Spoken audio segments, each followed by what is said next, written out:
Hello traders and welcome back to the channel. Today we are diving deep into one of the most misunderstood yet powerful concepts in smart money trading, which is known as inducements.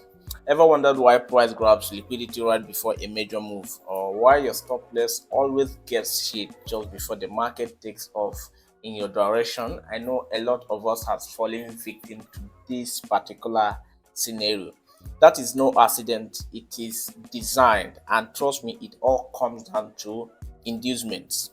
In this video, I'm going to break down exactly what inducements are, how exactly institutions use them, and most importantly, how you can spot and trade them to stay ahead of the trap.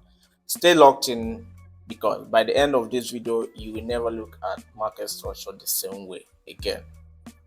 Now on my screen, we have a lot of setups set for this particular experiment, and I have taken my time to make sure I made it very interesting. So now to start with, what is exactly inducement? In a layman's term, inducements are what tricks the market makers use to generate enough liquidities to fuel their what orders. So inducements are places where the market makes you believe that this market is still heading in a particular direction, whereby it is a trick. You can call it fake outs. So inducements are places the market tricks you to hold on to a trade, convincing you to take a buy at a particular point or a particular level, while as the market is about to sell. But they engineered it, so it comes on in many forms. It can come on in form of double top, it can come as double bottom, it can come as triple top, triple bottom, etc. and etc. But what matters is how are you going to identify and stay out of the trap. Remember, as a retail traders, their target is always us, all right? And that is why you need to stay smart, because if you're not smart in the market will become a liquidity for the market. That's just how it is. If you're not smart, you are a liquidity to the market, which means the market will use you as what use you and fill orders anyway. So that is as simple as it is. So now let's head into the setup that I have placed on my screens, and we'll evaluate each of them, and then we'll see how to trade them, our entry points and places we will avoid. That is clear. So now let's start with the first setup. On my screen right here, you can see that this is called no inducement, which means on this particular setup, a market structure or market scenario, there is no inducement in this market scenario. All right, so which means the low becomes what? The liquidity sweet point. Good and fine. Good. Now you can see also that I have taken my time to bring in some examples of the chart scenarios. Sorry, this is a sell position anyway, but this looks like a buy, but it's just, just flip it over in your memory and you can get the buy scenario also. So now this market is selling down. We can see that on this leg, this impulse movement, there was no liquidity right there. I don't know if that's made clear. And here is the right leg. There is also no liquidity. Now, this is the way I trade my illiquidities or inducements. Okay, I usually take note of the left leg, which is the trending or the impulse movement. Then on the pullback phase, I also take note if there is any inducements around those zones. That now serves as my confluence if my targeted POI or order block or demand zone or supply zone is valid. Understand that it's very simple. If there is no inducements on the impulse phase, that's the trending phase, then if there is no inducement also on the pullback phase, then trust me, your POI is invalid, because the next liquidity or the inducement where the market is going to seek out liquidity will be at the recent low. You see how it goes. So now this market was buying, came down, dropped, then broke a structure, giving us what? A valid order block around here, just like I've explained. Now you need to look out for what? Inducements around this impulse phase and the pullback phase to validate your order block. So here we have this market. Instead of buying anyway, like I said, this is a selling scenario. We have this impulse movement. Then we had a very beautiful order block around here, which is a retracement, right? And around this retracement, we do not have any pullback phase around here. Same thing goes even after it dropped. We do not have any pullback phase around here. Then it dropped further, giving us another break of structure around here. There's no still pullback phase. I mean, no inducement around the impulse phase. There was still no pullback. You can see the block highlighted. Now, when it started retracing back, we confirmed that there is no what inducements also, all right, near our point of interest. A lot of people would have placed their SL right above here, taking this as their POI, which is correct because this is the next order block that caused this break of structure. But what happens, it's not valid anymore because we didn't spot any inducement on the impulse phase, which is this impulse phase, no liquidity. Then on the pullback phase, there's still no liquidity visible before the point of interest. You can see, remember, this liquidity should be around the point of interest. This liquidity should not be here. It is way too high. All right, it is way too high. The inducement we are looking for should be around and very close to our point of interest. That validates our order block. All right, so since there is no visible liquidity at the right leg, there's no visible inducements at the right leg, there is no visible inducement at the left leg, because inducement gives liquidity. All right, so now what happens, our order block, our POI, which is the order block, becomes invalid and the market swept it as good. Now using here as what a point of concentration for what liquidity, because a lot of sellers jumped in around here, which pushed this market downward, and they took their SLs, then straight reversed and still continued the sell, which you have been looking at to sell around from here and place the SL here. But because you don't have this knowledge and you don't have a prior knowledge on how to avoid traps like this, you get swept again. I know how painful that is. So now let's continue. On the second setup, we have leg inducement. So unlike the first setup, which there is no inducement, and of course I have explained how to look out for it and how to avoid it. Now on the second setup, we have inducement visible and present. And now you can see how the market really respected our POI. Why? Because it has taken what inducements, which serves as liquidity, it has taken it out. So here is the market scenario and how this setup actually looks like and how to trade it. We have a push up, an impulse movement, then a retrace, a pullback, giving us a valid order block because it broke the structure. Remember, that is one of the criteria of a valid order block. Of course, if you're new to my channel and you really don't get what order block means, or kindly go back to my previous video. I've made lots of video on all these topics so that you can watch it and understand how all this works. So now let's continue. So this order block broke a structure, making it a valid order block as I was explaining. But now remember what I said, before the break of structure, we need to see what a commitment, all right, to show that our point of interest, our demand, or our supplies, our order block that we are looking to jump in and continue the trade is valid. We have to make sure that there are commitments around there which are inducements. So now we have a valid inducement. Now watch, we have this low, then we have the first setup. As you can see, the first setup means the first pullback, which is very juicy, did not tap into this demand zone. Remember, it did not tap into it, and it now pushed up, leaving what some kind of fair value gap around this tiny area.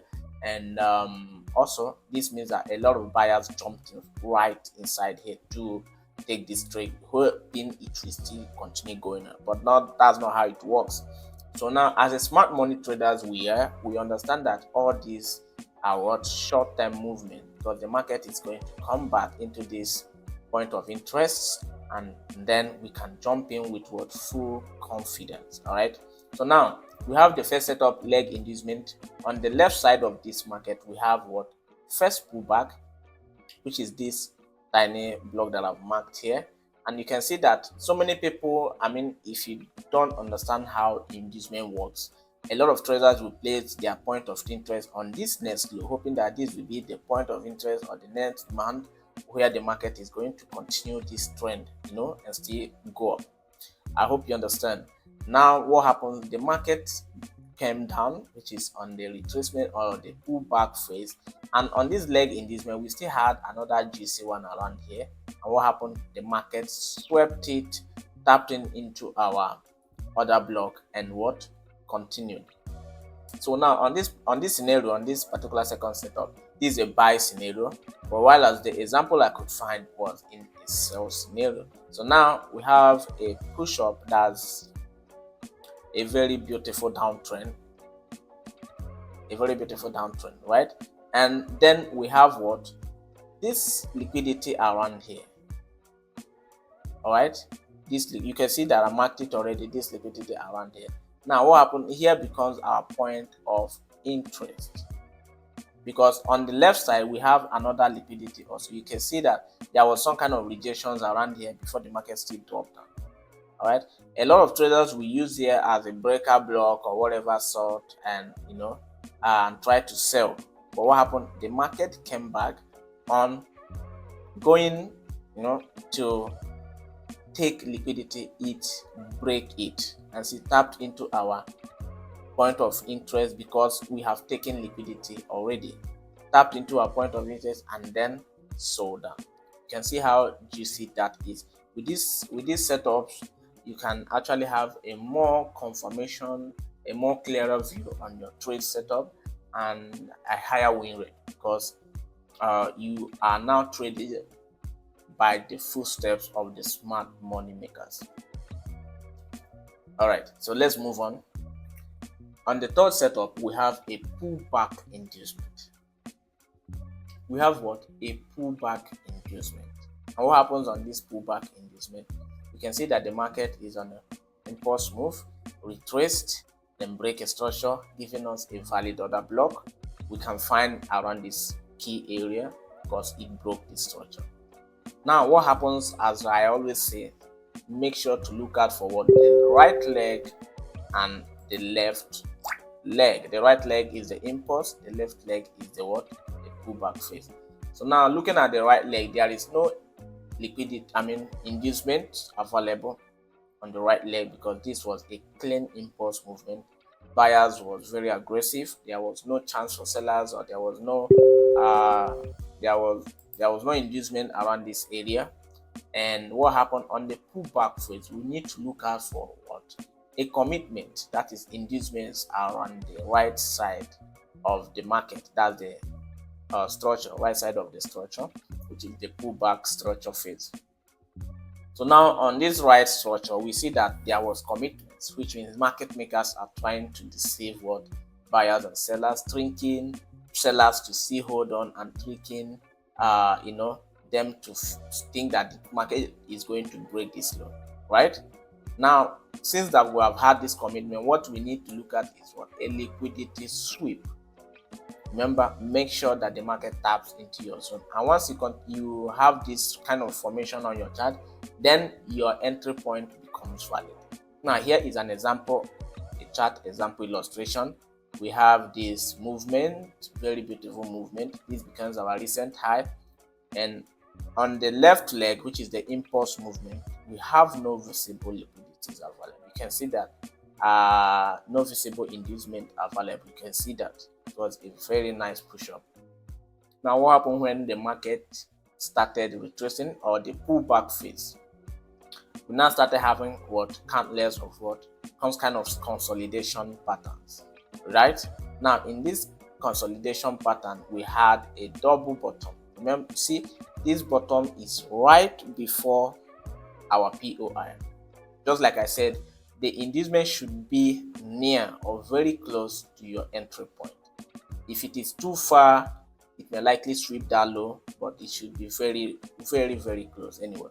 So now, since we have this confirmation and confluence, We now target for a sweep into our zone, and you can see that the market swept it very nicely into our what demand, our POI zone. Now you can confidently take your trade around this zone, place your SL just below this recent low, the last previous low, then target the recent high or the previous high that the market just created for you. It is as simple as that. So on the last setup we have on our screen right here, we can see multiple inducements, both on the right leg and on the left leg, and this is a very juicy part. This inducement, POI inducement setup is very juicy. So now we have an impulse move, and we had a retracement, a pullback phase, which broke the last previous high, giving us a valid break of structure, making this key area a valid point of interest for us to still look at for buys and continue the trend of the market, right? That is exactly how it's been. Now, judging and with our inducement patterns, we have a first pullback phase, giving us a very nice inducement right on the right leg side. This is confirmation number one. Even without an inducement on the left side, we can still take this point of interest. We can still take this demand, and our POI will still be valid. All right, it will still be valid because one, we get a very good inducement on the right leg side, which is the impulse move again. The impulse move, that's the trend move. We had an inducement on that side, giving us and validating our point of interest, our demand zone. And now what happens is that coming down again, that's the pullback phase. The market makers decide to trick a lot more. They still want to generate enough of liquidities, inducing sellers to continue selling. You can see a little bit impulse downward, kind of a little bit ranging market consolidation. All right, what happens, just like I always say, make sure you wait for a sweep into your POI, then you can then enter your trade safely, place your SL with a very good risk to reward ratio, and target the next high. That is as sweet as how it is. And with these setups I have in my screen, you can boost your win rates, you can boost your risk to reward ratio, and you can avoid as many the market makers have actually said, and you can actually increase your style of trading inducements. You can increase the style of trading inducement with these particular setups here on my screen. So now let's illustrate this, because we have a visible chart illustration below. We can see that this market came down around this. This was the last key point area. After this market retraced, then we broke it again, making our point of interest here, which is our order block that broke this recent high. Now what happens, we highlighted it and we're waiting for market to tap into our zone. Remember, we had a little bit of retracement, which served as what, an inducement. On the right leg we had a little bit inducement, a little bit commitment, and even on the left leg we still had another commitment or so. You see that, see, this serves as a double bottom again, just like this one. And what happens, the market really made it seem, just like I said, inducement are what the markets use to convince a lot of retailers, tricking them to buy or to sell, whereas they have a different plan, right? The market went off a little while but couldn't break this high, see, and then it tapped down into our zone and broke the high. So this all requires patience and making sure you stay ahead of the market. Don't forget to click on the like, follow my page, and drop your comments in the comment section if actually you have any suggestions, and maybe you're about to start trading. We also take care of newbies in our Discord communities. You can join us for mentorship, and we'll be glad to have you on our midst. With that being said, I will see you guys in my next video. Till then, stay tuned. Bye bye.